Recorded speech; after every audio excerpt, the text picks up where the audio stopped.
This is Bill Ryan here from Project Camelot and Project Avalon, and it's 20th of February 2010, and it's my great privilege to be meeting again with Klaus Dona. And in this video presentation, it's going to be an interview of the difference, because I'm going to do very little talking indeed, maybe none at all. And Klaus is going to be doing an audio commentary on one of his extremely special, unusual and fascinating slideshows about the artifacts and the various phenomena that he has been researching, discovering, investigating personally all over the world, relating to what I think you could legitimately call the hidden history of the human race. Would you say that that's a good summary, Klaus? That's a very good summary, yes. So I'm going to step back here, and what follows now, just kick back and enjoy this slide presentation, and Klaus is going to take you through his own journey. You can accompany him on his own journey through his own discoveries, and take it away, Klaus. What are we looking at here? I can see an array of pyramids. What's the significance? The significance is that you can find pyramids all over the world, on each continent, and the question is, when and who did build those pyramids? Why many of those pyramids all over the world are looking very, very similar? Another question is, did there really exist a global civilization? And I think many of our researchers are really telling us that once upon a long time a global civilization existed. But how many thousands of years ago, we don't know.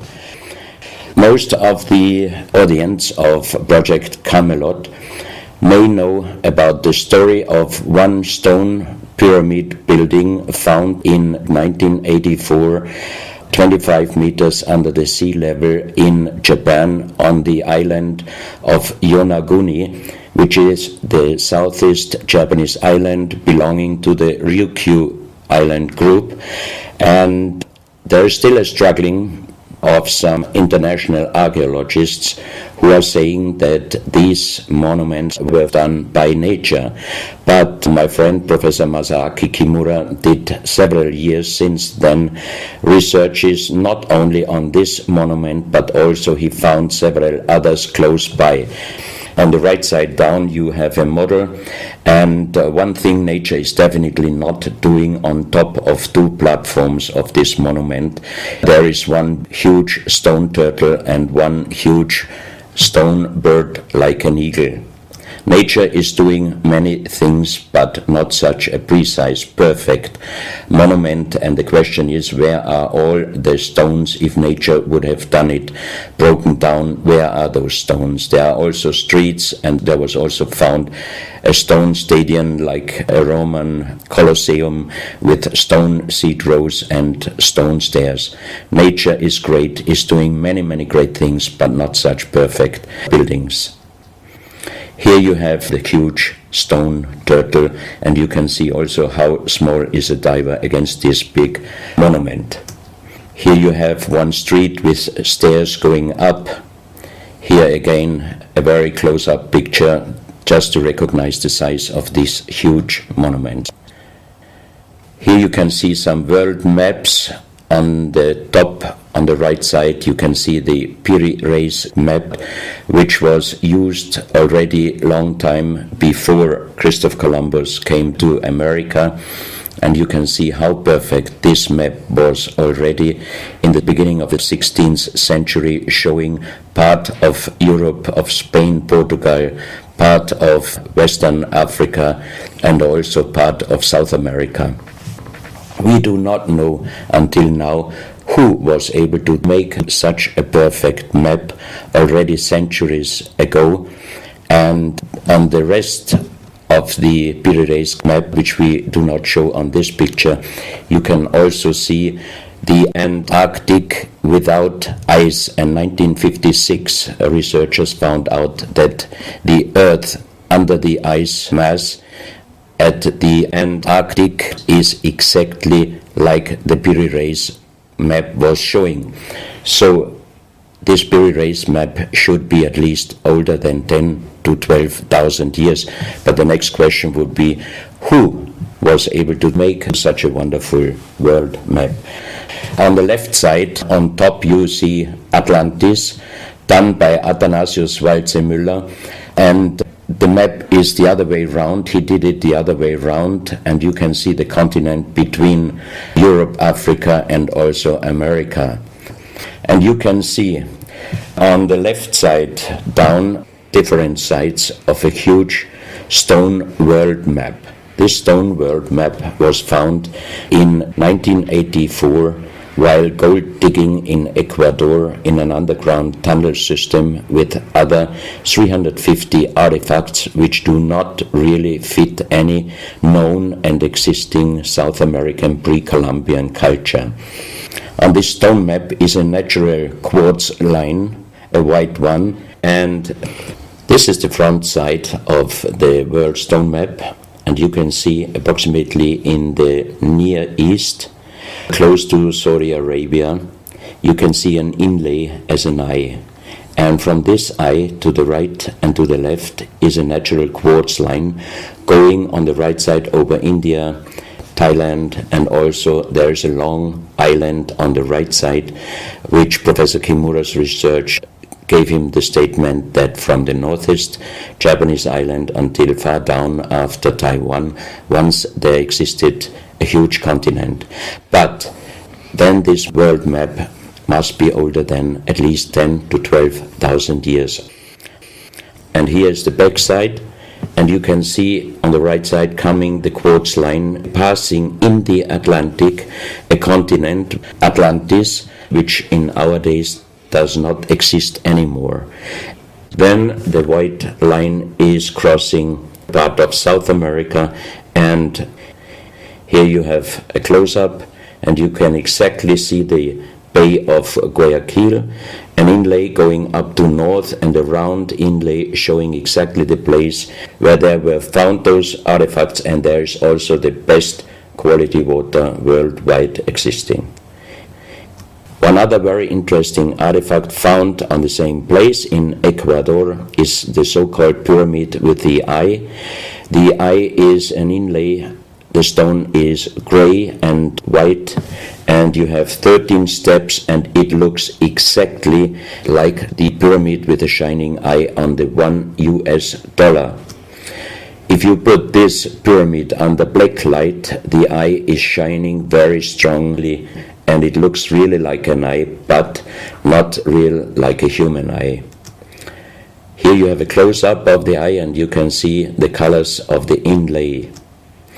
On the bottom of this pyramid, you have the inlay in little gold plates showing the Orion star constellation, and you have unknown writing. The translation of Professor Kurt Schildmann, who was the president of the German Linguistic Association, and he was perfect in more than 40 languages. He was able to translate this writing. He called it pre-Sanskrit because it is older than the oldest writing, and the translation of these 4 letters you can see here, his translation is "the Son of the Creator comes." As we found the same writing on stones in certain countries like Ecuador, Colombia, Illinois, United States, Clausel, France, Malta in the Mediterranean, Turkmenistan, Australia, and in southern Calabria, Italy, just a few years ago. Always there are stones and ceramics, terracotta with the same writing. That means this writing existed once worldwide, and that means there must have been a global civilization older than Sanskrit, older than 6,000 years. And Professor Schildmann also told me that this writing has a little similarity to the Indus writing and also to the Easter Island writing. And as he said, this is older than Sanskrit. He called this writing pre-Sanskrit. On this stone, you can see on the top the 2 eyes, and then you see the right hand holding the pyramid and putting the left hand on top of the pyramid. That means showing how to use this pyramid with the eye. On this stone you can see an encarving, sitting a man on a stone holding the pyramid exactly as it was shown on the artifact before. From his eyes are going rays out, and on the right side you see two bowed persons. On his head he has something like a small helmet, and from this helmet goes up like an antenna to a strange object over him. And here you have the photo of the discovered helmet. We could not yet make a metal research checking what kind of metal was used, but you can see in the center of the helmet that something is missing, and that might have been this kind of antenna which was shown on the artifact before. Another very strange finding from the same place is one big jade cup and 12 little jade cups. As the 12 cups are man-made, and each one is a little bit different in size, if you fill them up perfectly with water and you put the 12 cups of water inside the big cup is completely filled. The next strange thing is that you can see on the little cups numbers which are looking like the Mayan numbers, but if you compare them with the Mayan numbers, you find out that there are some little differences. And on the big cup you can see a perfect inlaid star constellation, also showing the Orion and other stars. And inside the big cup it is very, very magnetic, and outside the cup nearly nothing. Professional geologists are saying this is impossible, because if a stone has metal particles inside the stone, it must be same magnetic on both sides. Here you have a close-up of the big cup, and you can see a perfect inlay of star constellations, and they are shining very brightly if you put black light on it. Here you have some small cups that you can figure out more clearly the style of the numbers inlaid in a strange material, also shining under black light. That's another piece, a jade plate with the same star constellation inlay like on the big cup, and two persons facing the sky, and on the next picture you can see that also the eyes of these two statues and the star constellation is shining very strongly under black light. This was once a hard-formed brown stone, changing the color in the center of the stone into black, which usually in nature does not happen. And you can see, if you look very close, you can see a face with closed eyes, with a mouth, the nose, a long beard and long hair. On the left side, the face and also the stone is broken. This is the reverse side of this stone. You can see a spiral and a triangle. The center of the triangle is very magnetic, also shining under black light. Here we have the backside of a cobra. The cobra never existed in South America, but this one was found at the same place.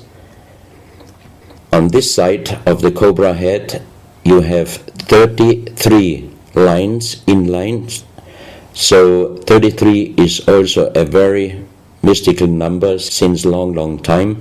And on the left side and right side you have 7 points inlaid, and maybe these are the chakras. Also this cobra head is shining brightly if you put black light on it. Another object here, you have a perfect worked dolphin head, and also this artifact is shining under black light. Here you have a kind of stone helmet. You can put this granite stone helmet on your shoulders, or you can lay your head inside it, and the inlay points which you see on this helmet, some experts told me that these points are exactly the acupuncture points on the human head. Here you can see how it might have been used, and a few months ago they found at the same place an unfinished stone helmet. So that means that also some of these artifacts were made directly in Ecuador, but many years ago. And also the inlay on this object are shining under black light very bright. This is a fantastic jade snake, and also the inlay points are shining under black light. Here we have one artifact which is very perfectly carved on the back side, so that means it might have been used to put this artifact on the front of your forehead. You can see the two eyes inlaid, and on the reverse side you have the so-called third eye. Maybe this artifact was used for some ceremonies or for meditation. Here we have a jade plate with an inlay of a spiral, also shining brightly under black light. Another one, you can see 7 rings inlaid in the jade plate and also shining under black light. Maybe this also could be a presentation of the 7 chakras. Here is one of the ceramics found there. It's a great masterpiece, and the question is, how can you make this artifact out of one piece of ceramic? Here we have another pyramidal stone found also in Ecuador. On top you see the pyramid with the eye, and you have down several spirals and symbols.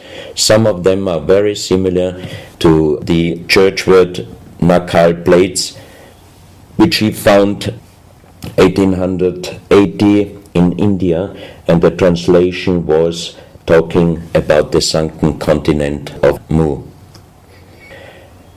This is a marble with another inlay of a spiral, also shining very brightly under black light. Another stone in a pyramidal form with an inlay of an eye.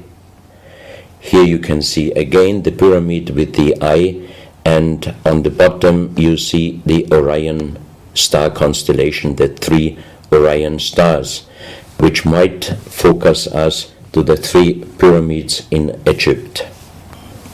Here you have a ceramic statue. You can see the style of sitting is not real pre-Columbian style. It looks like the lotus seat from Asia.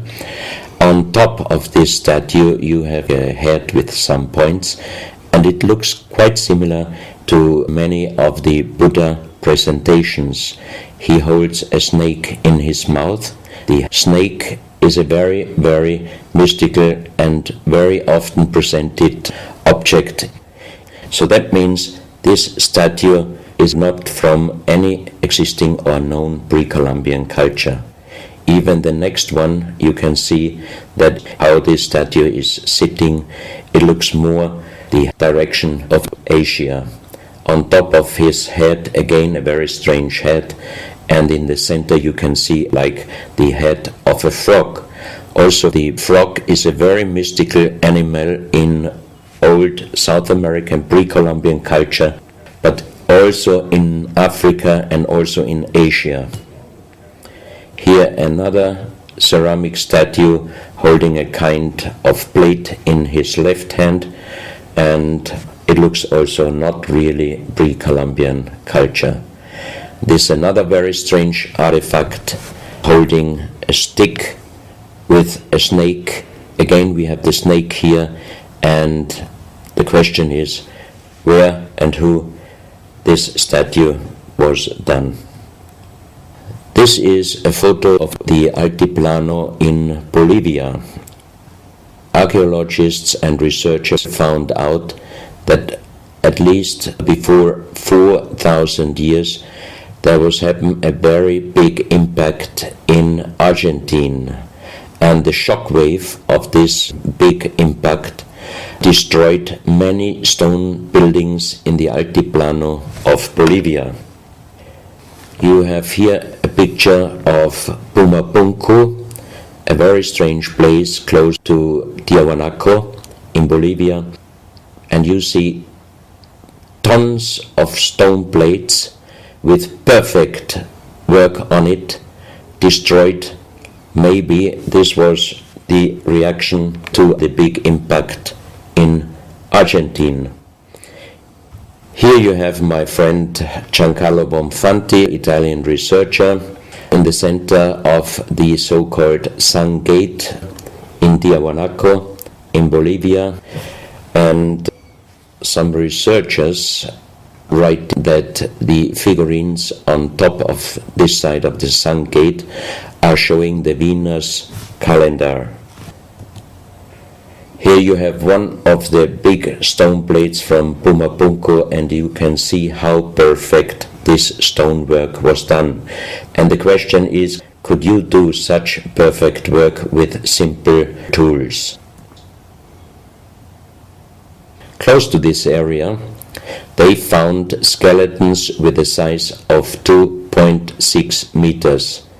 And the picture on the top shows you the skull of one of these skeletons, and it looks like it is deformed, but definitely these skulls are not deformed, they are natural style, like an egg.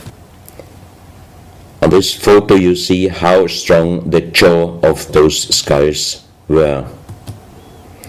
This is a front view, and the most interesting photo is this one, because you can see that the top of the skull does not have the three plates which we have as Homo sapiens, and that shows us that these skeletons are not Homo sapiens.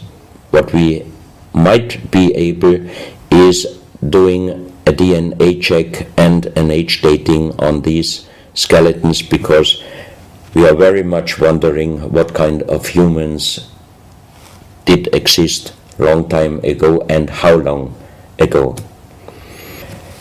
On the next pictures I show you some artifacts found close by the real giants, and when I first time got this mask in my hands I tried to look through the two eyes.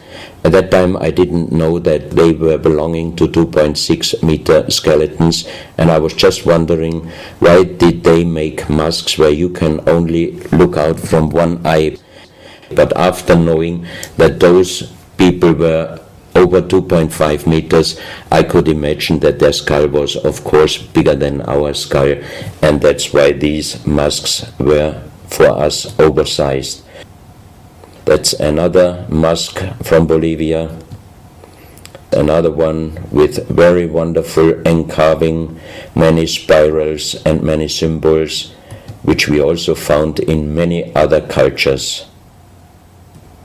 This is a very heavy stone figurine, and again here you can see on the top the head of a snake going down on his backside. This is the reverse side, you can see again the snake.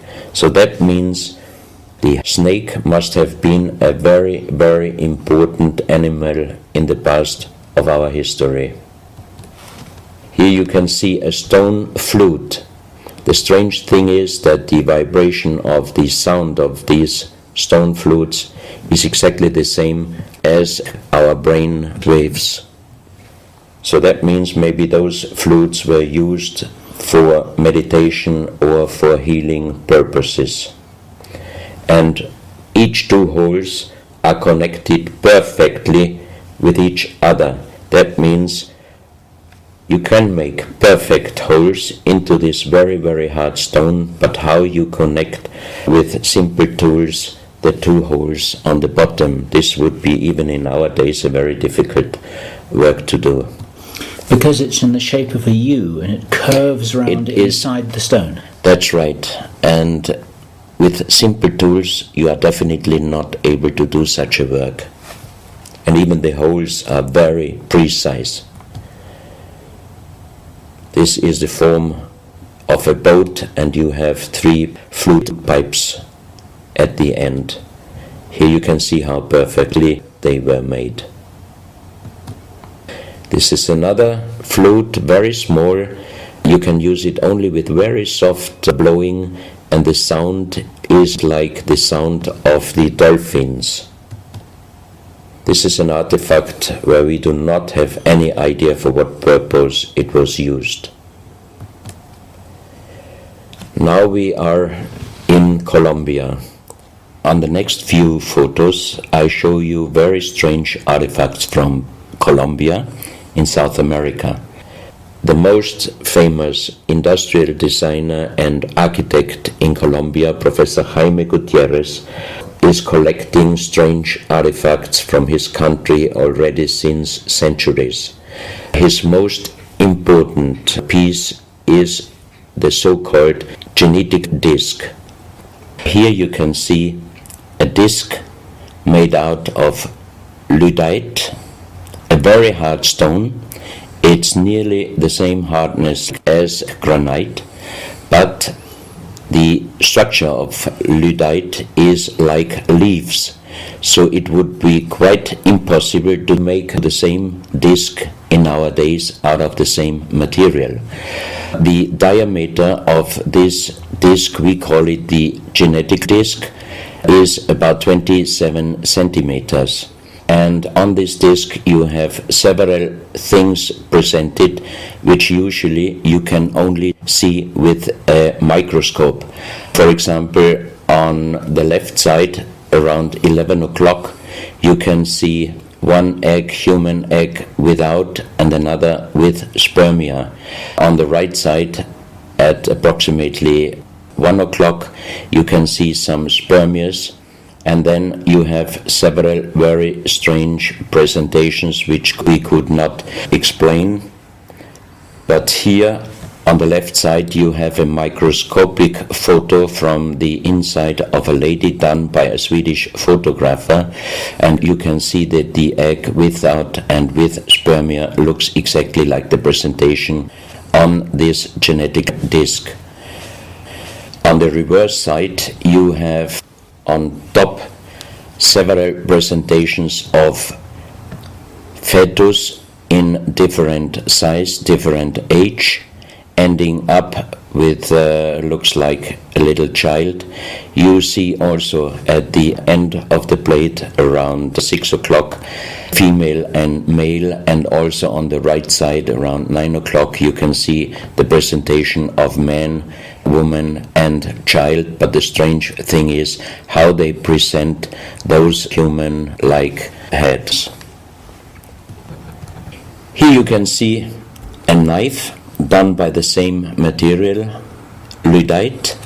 On top of the knife, on the handle, you have mother's head, beyond you have the child's head, and the umbilical cord is going around the neck of the child. So that means this knife would have been used to cut the umbilical cord, saving the child's life.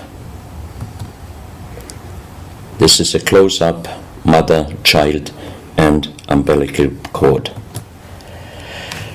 This is an instrument.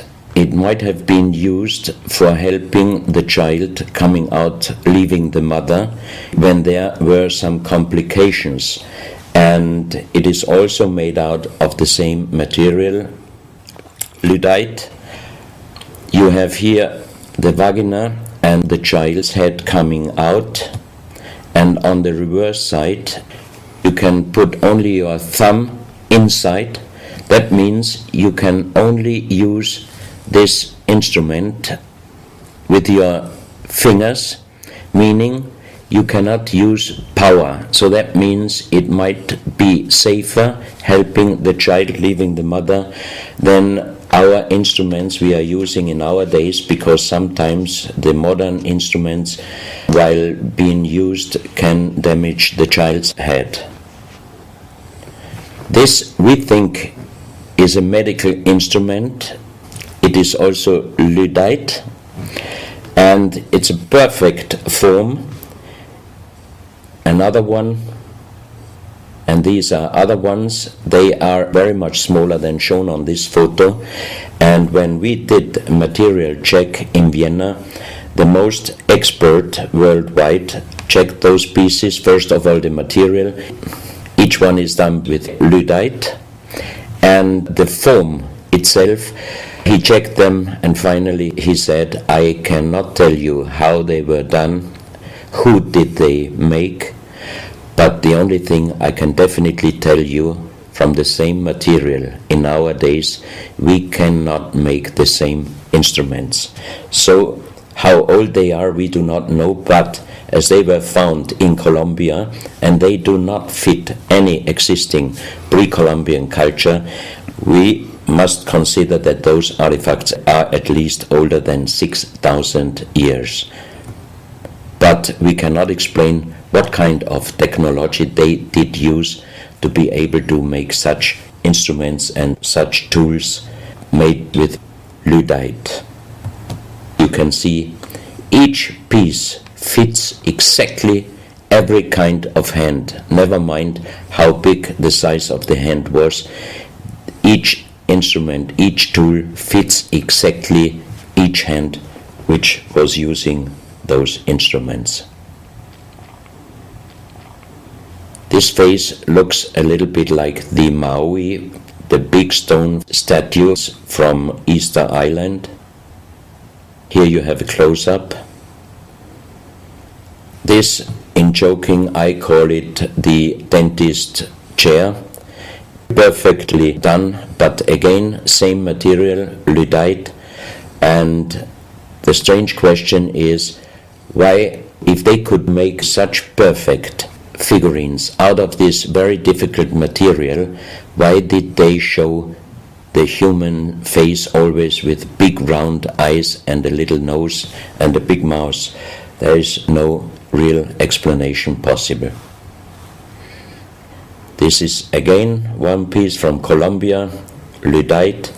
On the front side you see the mother holding the baby, and on the back side you see the man with armors, most probably for hunting. This stone figurine was found in Colombia. It looks exactly like the Maui statues from Easter Islands, but it is only about 30 centimeters in size. This is another masterpiece of stonework. You have on both sides presented one bird, but if you look at the front side, you can see that the two birds presenting a face, and on the left side, between the bird's head and the wings, you see again this unknown writing which we found on stones from all over the world.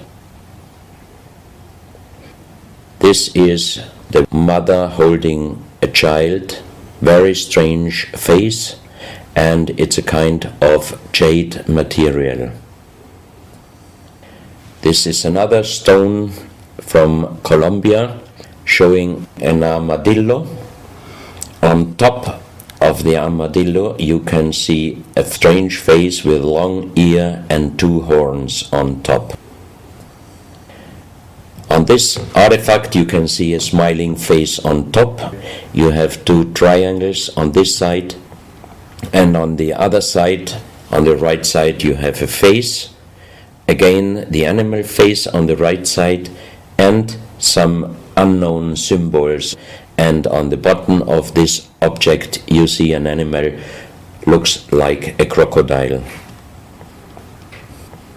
Now we are moving to Guinea, West Africa, very close to the border with Mali. They found on a huge granite mountain the half portrait of a lady done in granite stone, and the size of this statue from top of the head until the middle of the torso is exactly 150 meters. So this is a real big question. Who might have been able to do such a huge granite half portrait in a mountain at least 10 to 12,000 years ago? Because the Italian geologist Professor Pittoni was on the spot. He did these photos and he checked the earth on the bottom of this mountain, and his calculation was that this stone monument must have been done at least 10 to 12,000 years ago. But then we have the real big question: who could have been able to do such a big stone monument? Even in our days it would be impossible, or at least it would cost so much money that it would never be able to do. And if you look at the close-up of the face, some experts told me that this face definitely is not European, but also of course not Black African. It must be either South American or Asian culture. But then again, we are at the point 10 to 12,000 years ago. It might be the civilization, the lost civilization from Atlantis. Close to this area in Sierra Leone, Professor Pittoni was in charge of diamond excavations. And as he heard in this area a legend about Allah was angry with some angels, and he put them into stone and throw them to the earth. He put the sky, also made it into stone and throw it to the earth, and he put the stars and threw them to the earth. The legend says that the sky you can see on this stone, they call them sky stones, sky blue stones found in this area under the earth. And we did research in Vienna. This is definitely artificial stone.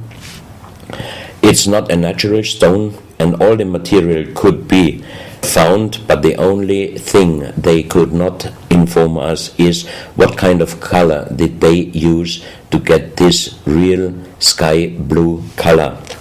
The stone figurines found from 20 meters down to even 50 meters. Professor Pittoni always took some organic material from the finding place, and the age dating of those stone artifacts are from 2,500 years up to the oldest one, 17,000 years.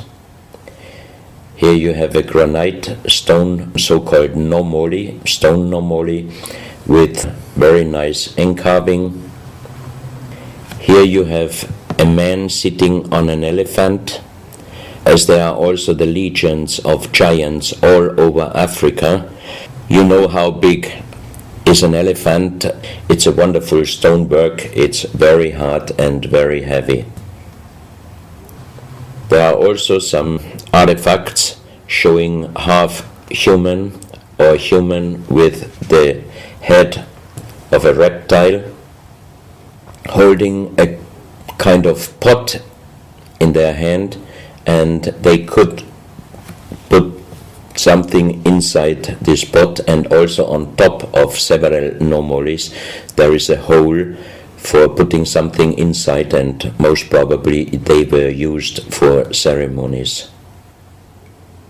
Here you have a kind of animal. It looks like a dinosaur, and when Professor Pittoni found this statue, it was making a strange noise. So he opened the statue, and they found inside the small black ball you can see on the bottom of the statue, and this was iron material. When we did the research on this artifact, and especially on this metal ball, next morning the professor called me and told me that somebody must have done a bad joke to me. I asked why. Because the result of the research was this metal material is chrome steel, and chrome steel was found first time at the beginning of the 20th century in Austria. That means it was impossible inside a statue with the age of approximately 17,000 years.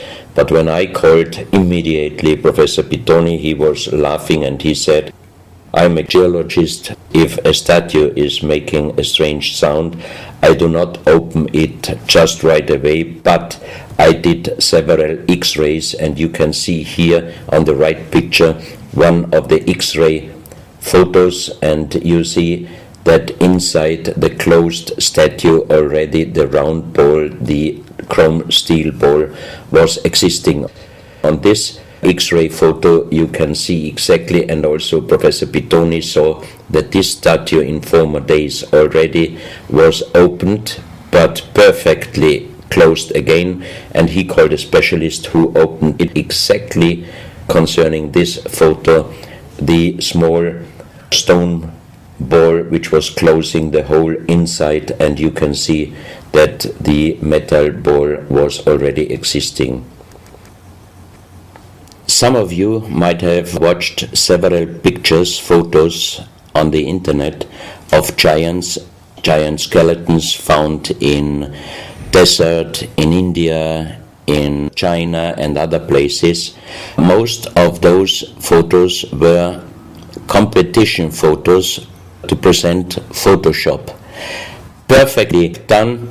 I also was quite impressed when I received first time one of those photos, but these photos I'm showing you now, they are definitely not coming out from a Photoshop competition.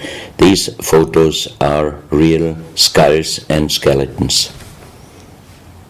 This skull was found in a tunnel system underground in Colombia. The skull is dated up to 11,000 years. The skull is bigger than normal skull, and the front teeth of the jaw are lined up in a different way than our teeth. Something that occurs to me here is that there's a very strong, pronounced jaw. It's a very prominent jawline, very prominent chin. And here you see a photograph that was shown to us by a Project Camelot insider. Now, this isn't a real photograph. This is a scene from the old Arnold Schwarzenegger movie Conan the Barbarian. And what you're seeing here is a special effect on the actor James Earl Jones. The critical thing here is the shape of the jawline. Our witness, who had spent time with the Anunnaki in real time, in the present day, said that one of the things that characterizes them, besides their size, which he says was 8 or 9 feet tall, he said they're very large and they're very strong and they look larger than that, but that's round about their height, which matches exactly the 2.6 meters that Klaus has been talking about. He said it's a very prominent, strong jawline, and this is what strikes me about these skeletons, these skulls here that we're looking at right now. Didn't know. No, you need to know this. Back to class. So once again, here you have a very old photo done in a museum in La Valletta in Malta, and it shows several long skulls, and the explanation is deformed skulls, but they are very long, going to the back. This is one of several very, very strange skulls. They are presented in a small museum in Ica in Peru. Ica is located close to the famous Nazca lines, and the museum is called Museo Maria Reiche, the German lady who was researching her whole life about the Nazca lines. And in this museum you can see the most strange skulls I ever saw, all found in this area close to the Nazca lines. So the question is, what kind of humans were living there, and how did they get those skull forms? And especially this one, definitely several doctors and experts told me it would not be possible to create such a kind of deformation, because through deformation you do not get the double bone material on the skull, and on this skull even you have particles of the skin and hairs, and I think it would not be difficult to do a age dating and especially a DNA analysis of this skull. On this picture I show you some legendary skeleton forms of giants. In the year of 1964, in the south of Ecuador, in the province Loja, there broke down a part of a mountain platform, and Father Carlos Vaca, who was working as a priest in hospitals, he was called to this place and he found the broken bones of a giant. Good. Well, Klaus, I asked you if you would take us on a journey, and for the last nearly an hour, I think it is, you've taken us on a fascinating journey not only around the world, but through time, back as long ago as 17,000 years. And it's a real reminder of how little we know about what our history really is. These are important pieces of an important puzzle, and you're doing an enormous amount to raise people's awareness of what it is that we're not shown in many museums, what it is that we don't read in anthropological textbooks, and what it is that many university professors still refuse to recognize.